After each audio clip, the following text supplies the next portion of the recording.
Primeiro, minha saudação a quem nos acompanha pelas redes sociais, pela internet, para quem nos acompanha em casa nesse primeiro debate do PED do Partido dos Trabalhadores. Minha saudação ao nosso presidente Humberto Costa, em nome dele a toda a direção do nosso partido, que tem conduzido esse processo.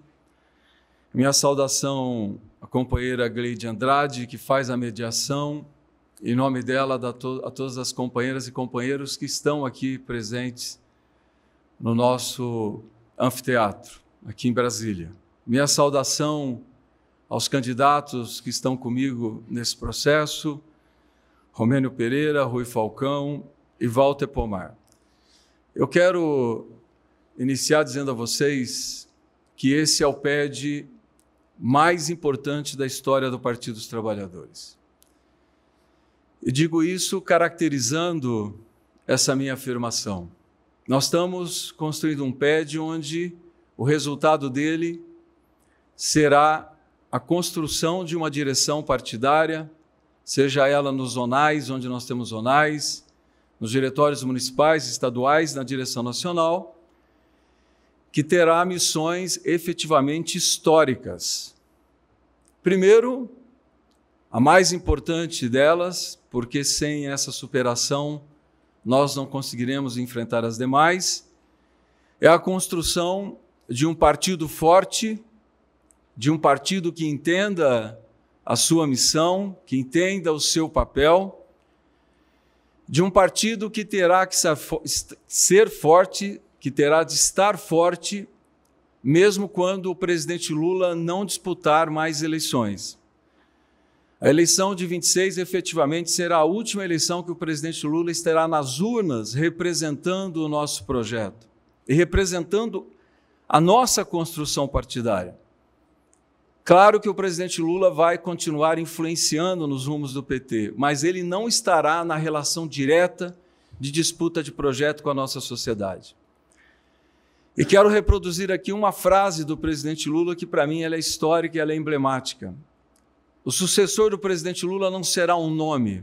O sucessor do presidente Lula será o PT. O PT forte, o PT organizado, construirá nomes e processos para que a gente continue disputando os rumos da sociedade brasileira. Mas um PT forte terá que enfrentar também, em 26, uma disputa eleitoral que será fundamental para os rumos do Brasil. A reeleição do presidente Lula significará a continuidade do nosso processo, não só de reorganização das políticas públicas que foram destruídas pelo governo fascista Bolsonaro, mas para que a gente dê continuidade à construção do nosso projeto de país. É sempre bom nós lembrarmos que o presidente Lula assumiu o Brasil com um rombo de 375 bilhões, gerados certamente pelo maior processo de compra institucional de votos da nossa história. O presidente Lula herdou um país com as políticas públicas destruídas. Portanto, o processo de reconstrução do Brasil não é simples e nem será por passe de mágica. Mas a reeleição do presidente Lula em 26 também significa nós derrotarmos o fascismo no Brasil. E é importante nós caracterizarmos a ascensão do fascismo internacionalmente e esse pensamento fascista que alimenta guerras, que alimenta conflitos, que alimenta o expansionismo territorial, mas também faz a disputa do imaginário e da consciência da população internacional. Hoje o Trump é o maior líder fascista do século XXI e nós não podemos enxergar isso como normalidade. Nós não podemos enxergar com normalidade a ascensão do fascismo na Europa, a ascensão do nazismo na Alemanha. E é esse fascismo que se organiza no Brasil e se organiza institucionalmente disputando as eleições. Para que a gente enfrente esse processo, nós temos que ter um partido forte, que as instâncias estejam fortes, que nós possamos aprimorar a nossa democracia interna. Eu tenho 40 anos de filiação partidária, desses 40 anos, 31 anos eu cumpri mandato. Mas não tenho nenhum constrangimento em dizer aqui que mandato não pode substituir instância partidária, que mandato não pode substituir organização partidária. Nós temos que aprofundar a democracia interna, inclusive os instrumentos de deliberação do nosso partido, inclusive deliberação dos recursos do nosso partido. Quero aqui dizer também que esse partido forte e organizado tem que voltar a se organizar. Não estou dizendo que não tenha trabalho de organização de base, o que eu penso tem que ter uma orientação partidária para que o PT volte a se organizar na base, volte a ter núcleos de base, volte a dialogar com a nova classe trabalhadora das nossas periferias. Eu penso que nós temos que ter como eixo central as bandeiras do PT para que a gente dispute os rumos da sociedade, para que a gente faça disputa dentro do Congresso Nacional. Porque é evidente, num governo de coalizão, num governo com a governabilidade tão instável, porque roubaram sim atribuições do presidencialismo no último processo, durante o governo Temer, durante o governo Bolsonaro. Nós precisamos ter uma agenda forte que dispute o nosso projeto. E, nesse sentido, a economia solidária é instrumento fundamental para as ações do PT, principalmente para a organização da nova classe trabalhadora. Eu penso também que nós temos que levantar forte a bandeira da democracia direta. O PT não pode ter constrangimento em defender o orçamento participativo e a participação nos conselhos populares, nos conselhos gestores de políticas públicas. Como eu penso que nós temos a obrigação de levantar a bandeira da educação, exigindo, disputando recursos para a universalização da educação integral, para a universalização da primeira infância. Eu penso que um partido forte tem que enfrentar todos os debates da sociedade, inclusive o debate da segurança pública. Nós não podemos aceitar a concepção de segurança pública, hoje alimentada pelo pensamento fascista, onde política pública é igual a polícia letal. Essa não pode ser a nossa bandeira, mas nós temos que ter concepção, nós temos que ter proposta.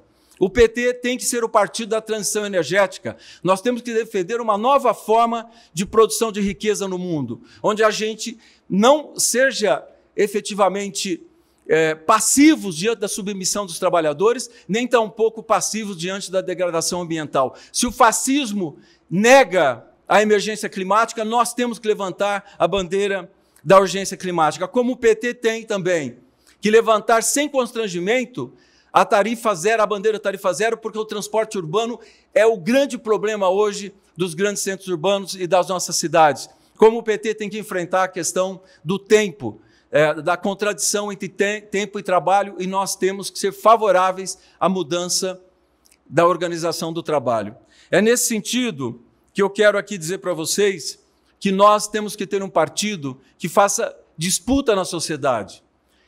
Claro que nós vamos enfrentar o fascismo com todos os instrumentos que nós temos, mas nós temos que enfrentar o fascismo trazendo a maioria da sociedade para o nosso campo.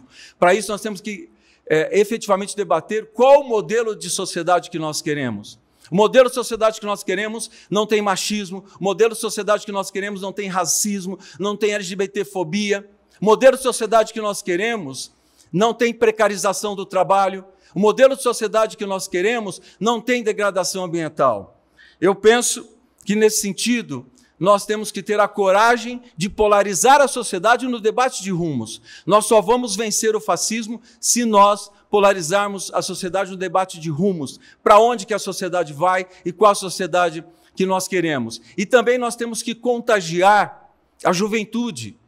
Nós não podemos ficar passivos diante de uma juventude que não acredita na política, que não é contagiada pela política. Nós temos que ganhar corações e mentes da nossa juventude para que eles venham para a política, para que eles venham para a prática da transformação, para que a gente possa transformar a sociedade brasileira, para que a gente não abra mão dos nossos sonhos, para que a gente não abra mão das nossas utopias. E, nesse sentido, eu encerro aqui a minha fala dizendo que nós não podemos ter nenhuma dúvida. O centro da conjuntura, o centro do embate no próximo período é a reeleição do presidente Lula. Nós temos que criar todas as condições para que o presidente Lula se reeleja, para que a gente derrote o fascismo no Brasil e para que a gente reafirme o nosso projeto de país, um projeto que se desenvolva com justiça social e com igualdade, e que a gente possa efetivamente disputar os rumos da América do Sul, os rumos da América Latina, porque o embate entre democracia e fascismo, ele é um debate